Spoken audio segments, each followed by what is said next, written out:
Last night, the dramatic rescue of Richard de Groot. But that was nothing compared to the drama that unfolded today. I don't do it, and I stopped! Yeah!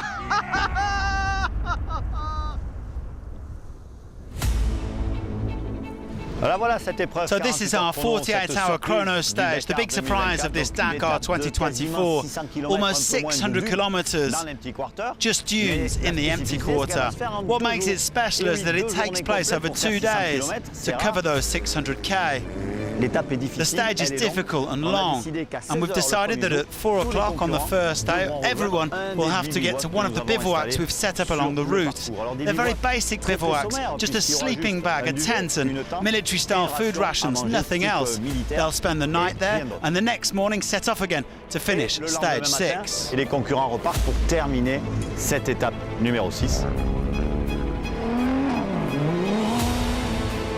It's hard to manage fuel consumption. I eased off a bit to make sure I got here, but the next section's longer, so we'll have to watch out. For the first time in Dakar history, a 48-hour chrono. Times taken at the next of 7 bivouacs reached after 4 p.m. and overnight, no connection at all to the outside world. It takes us back to the great epics of the African era, endless stages.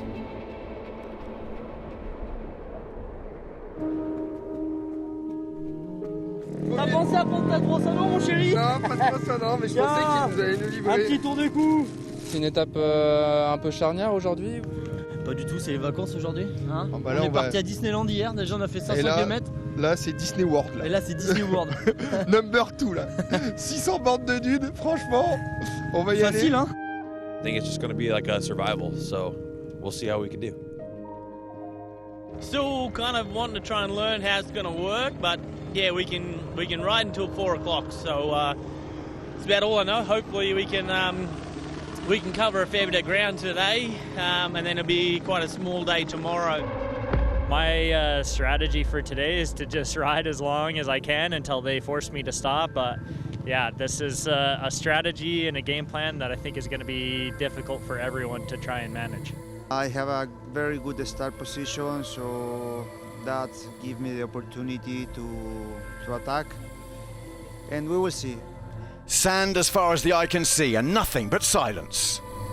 Well, until 8 a.m. anyway. 39k in and Skylar Howe's ground to a halt. It hasn't been a fantastic Dakar for Skylar, and the Utah man couldn't shave his rally. This terrain bashed the tash just a little too much. Retirement a no-brainer for the soup strainer.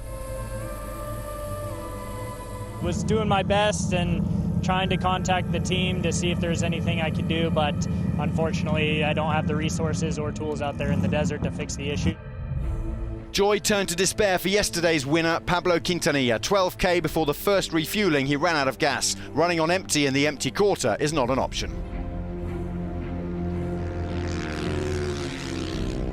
It's sad, you know, when you've been working hard for a long time to try to accomplish one goal.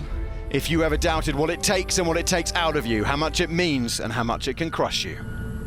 The starting order was the reverse of the Rally GP standing, so Joan Barreda led out, and despite injuring his ribs yesterday, the Spanish hero on his hero team rally bike led all day long. That's just over 7 hours, picking up 8 minutes in bonuses. The courage of this ride from Bang Bang proves he's no chicken. So we are losing some time for sure with the riders that they are coming, but we expect like this, so hard to push and to make a physical condition on the limit. Adrian van Beveren also rode 513k, like Barreda, reaching Bivouac F, but he did so in the best time of the day. AVB the MVP, KPH the Frenchman's USP. I was not sure about the fuel, but we are here and we need to keep focused because it's going to be very long. Joining them at Bivouac F, the 2020 champion, 121 down. Top 10 on every special, Brabeck's breakneck speed and dune durability is building a platform for a second overall. We're up front, so the only thing we could do is run from the pack while the pack tries to catch us. Pablo did manage to fill his tank, but lost over an hour before rejoining the fray. It's a big job for the Chilean if he's to make it back and achieve a 7th top 5 in his 12th appearance. Everyone in the top 10 except for Dumontier and Quintanilla made it to Bivouac F. Odds made it as far as Bivouac D, with reigning double champion Alexandre Giroux arriving 2.5 minutes quicker than Manuel Andújar, with Marcelo Medeiros cozying up with his podium partners.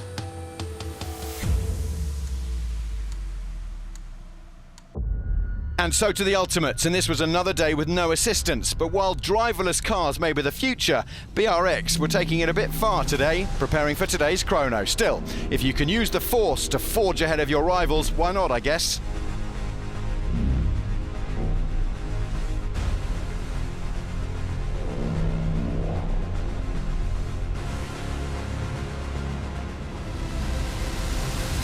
You know this already by now, but big dunes can mean big problems. Yazid Al-Raji was leading the Dakar, the first Saudi ever to do so until kilometre 51 in the chrono. The wrecked overdrive Toyota on its side, roll bar smashed, co-driver Timo Gottschalk crestfallen. We do it well, we catch Jacopini, we catch Shisheri, yes. And we come here and small kick, very small. You can see it is nothing. But I don't know, he take the car like this and the car landing in the side way in high speed and roll. Part of game of Dakar. The car eventually over, but so is Yazid's Dakar. Stefan Pederhansel was flying, he was running fourth and had been as high as second. He's looking for a 15th Dakar victory, but it looks like it's not going to be his year. We got a puncture, and then when we wanted to use the hydraulic jack, it broke. The body of the jack was torn, so we lost all the fluid, and we don't have a manual jack, so we don't know how we're going to change the wheel.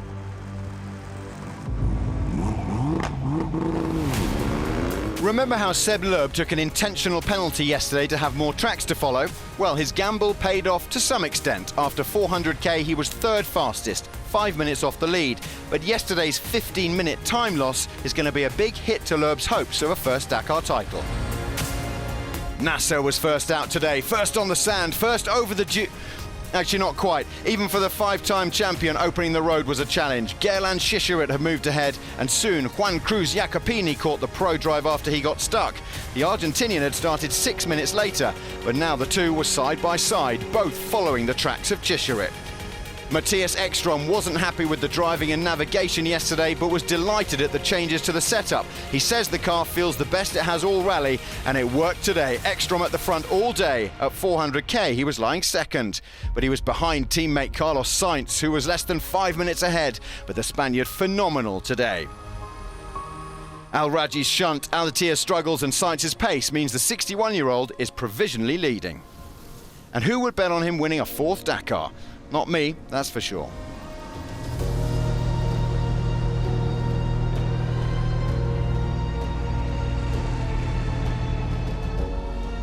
We have a little problem with the diff, but it's now 150 kilometers it started, so at the moment it works, so hopefully it will work until the end.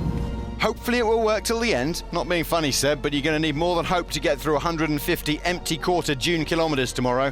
Hashtag just saying. Anyway, enjoy your luxury teepees and your Fortnum & Mason's food hampers tonight, boys and girls.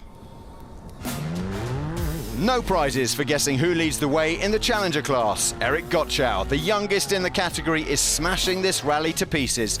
No one seems to have an answer to his speed and consistency. He got as far as Bivouac D, and the Pole has a 14-minute lead over Cristina Gutierrez. Mitch Guthrie was his main headache for the first part of stage 6. He even made great strides on a T1+, but faded towards the end. He did make it to Bivouac D, though.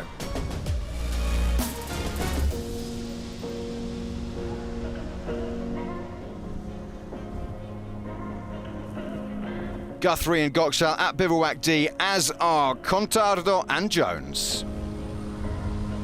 It's tea time, everyone. T4 time, that is. Will you please line up quietly outside the classroom? Jerome, stop chasing Yassir. Yes, sir. No, Yassir. The Swiss-French combo made it the furthest on part 1 of the Day 2 chrono, and can you imagine the cheese board they'll have tonight? Big boys have big toys, and let's have some heavy metal with trucks leader Janus van Kasteren. He started 10th today, and those pesky cars weren't stopping him making up time.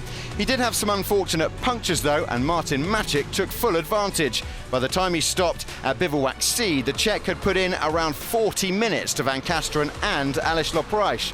That means he's now virtual rally leader. Martin van der Brink, the only other driver to cover as much ground as Maciek, 347k.